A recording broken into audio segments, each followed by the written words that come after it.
Hello students, आज मैं solve करूंगा question number 4 exercise 8.2 for class 10 trigonometry का। क्वेश्चन नंबर 4 में 1 to 5 स्मॉल क्वेश्चंस है। क्वेश्चंस है whether the following are true और फॉल्स, जस्टिफाई योर आंसर। इसमें 1 से लेके 5 तक छोटे छोटे क्वेश्चन हैं और ये स्टेटमेंट्स दिया हुआ छोटा छोटा 5 स्टेटमेंट्स हैं, इक्वेशंस स्टेटमेंट्स दिए हुए हैं। कह रहा है कि अगर ये सही है तो ट्रू लिखिए, अगर गलत है तो फॉल्स लिखिए, और जो आपका आंसर होगा ट्रू और फॉल्स उसका जस्टिफिकेशन लिखिए। हमने एक स्मॉल टेबल यहाँ ड्रॉ कर दिया है for different value of angles और साइन एंड कॉस। ये 0 degree, 30 degree, 45 degree, 60 degree and 90 degree, so that it will be easy to solve the question by reference of this table, right. अब पहला question है sine A plus B equal to sine A plus sine B. ऐसे तो distributary rules of integer से ये लगता है distribution, law of distribution जो था इंटीजर्स का, distribution of multiplication over addition, ये उसके हिसाब से तो ये सही लगता है, क्योंकि साइन का डिस्ट्रीब्यूशन ए पर भी होगा और साइन का डिस्ट्रीब्यूशन बी पर भी होगा, तो साइन ए और sine B. But for the trigonometric ratios is it true और नॉट, ये हम ट्राई करके देखते हैं कि ये सही होगा या नहीं होगा। अब हम मान लेते हैं लेट ये एंगल्स का वैल्यूज है, साइन का एंगल का नेम है, let A is equal to 60 degree, then B equal to 30 degree. क्यों? क्योंकि मान लीजिए राइट एंगल ट्रायंगल है, ये राइट एंगल ट्रायंगल है, ए है, बी है ये एंगल, और ये एंगल सी है, ये राइट एंगल है, तो ये 90 डिग्री है। एंगल सम प्रॉपर्टी से हम जानते हैं कि sum of all 3 angles of a triangle is equal to A B C. तो angle A plus angle B plus angle C is equal to 180। अकेला सी है वो कितने के बराबर है? 90 के बराबर है। इसका मतलब angle A plus angle B कितने के बराबर है? 90 के बराबर है, right. Angle A plus B 90 के इक्वल टू है, तो ए अगर 60 है तो बी हमारा 90 होगा, ठीक। अब देखते हैं एल एच एस को। L H S equal to sine A plus B equal sine A के जगह पर रिप्लेस कर देते हैं 60 से, बी की जगह पर 30 से। अब ये हो गया साइन 90 डिग्री, साइन 90 डिग्री का वैल्यू होता है 1, तो इसका वैल्यू हो गया फाइनली 1 एल एच एस का। अब आर एच एस देखते हैं, R H S is equal to sine A plus sine B. Sine A है sine 60 degree plus sine 30 degree. अब वैल्यू देते हैं, साइन कितना होता है 60 डिग्री, तो साइन 60 डिग्री है √3/2, तो √3/2 प्लस क्या हो गया, साइन 30 डिग्री है 1/2 डाल दिया। अब इसका दोनों सेम डिनोमिनेटर है, 2 लिख दिया, 2 से 2 को डिवाइड किया 1 हुआ, 1 को √3 से मल्टीप्लाई करेंगे तो √3 हो जाएगा, 2 से 2 को डिवाइड करेंगे 1 होगा, 1 को 1 से मल्टीप्लाई करेंगे 1 होगा।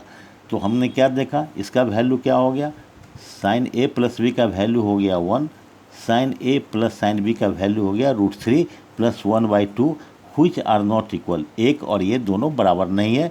इसका मतलब क्या हुआ, L H S is not equal to R H S. मेरा आंसर क्या हो गया, फॉल्स, राइट। मेरा आंसर हो गया फॉल्स।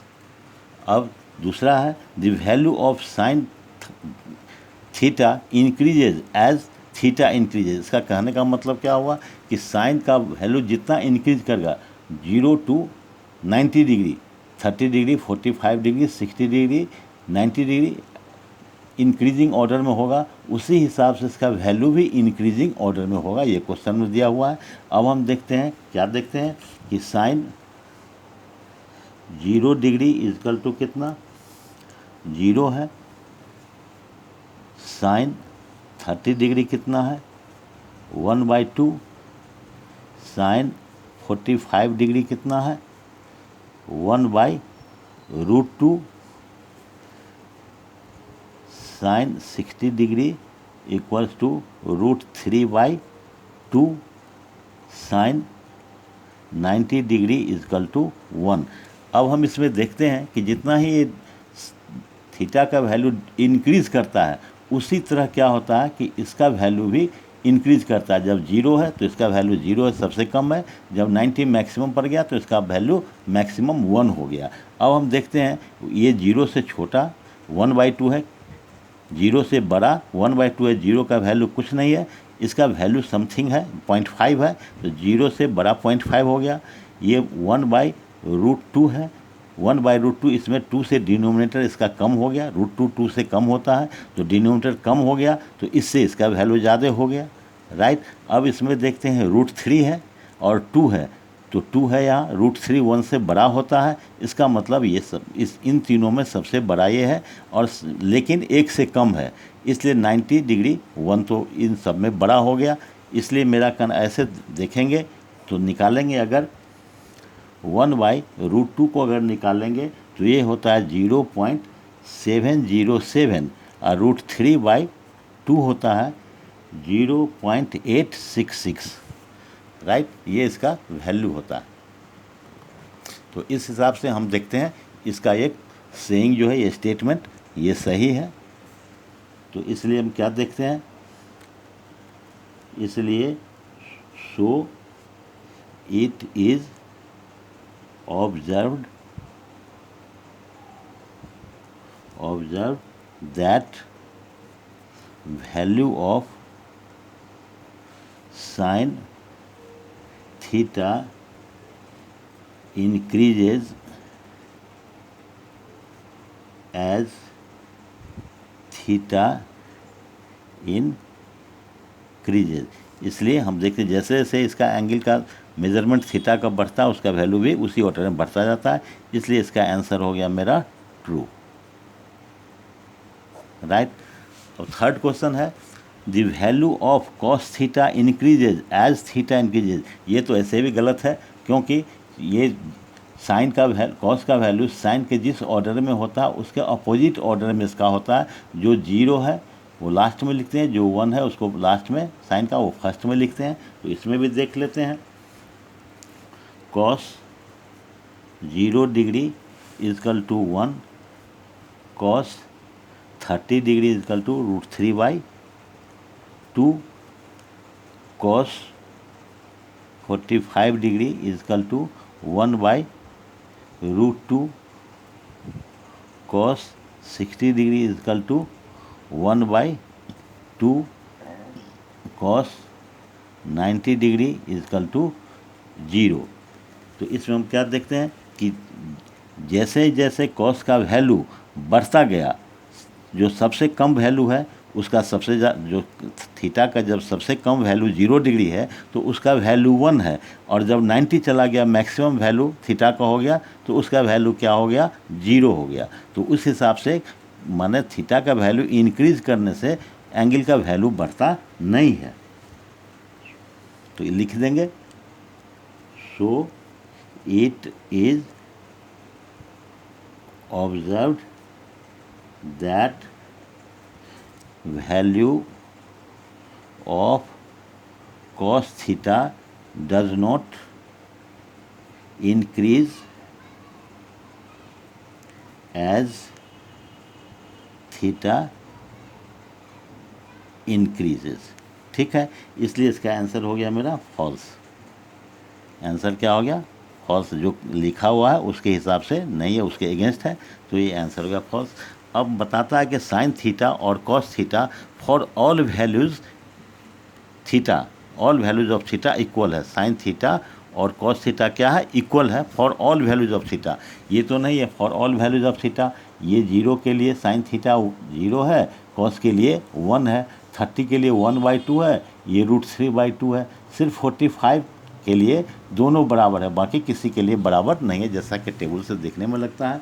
अब लिखेंगे साइन, सपोज इसको प्रूफ करने के लिए sine 30 equal to 1/2, cos 30 equal to √3/2।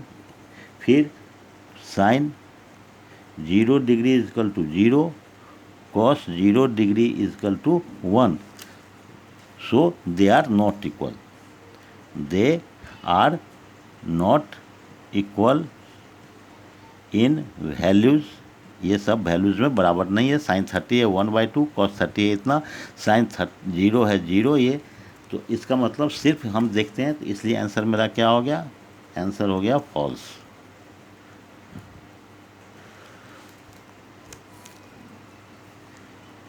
Only for sine 45 and cos 45 value of theta is same.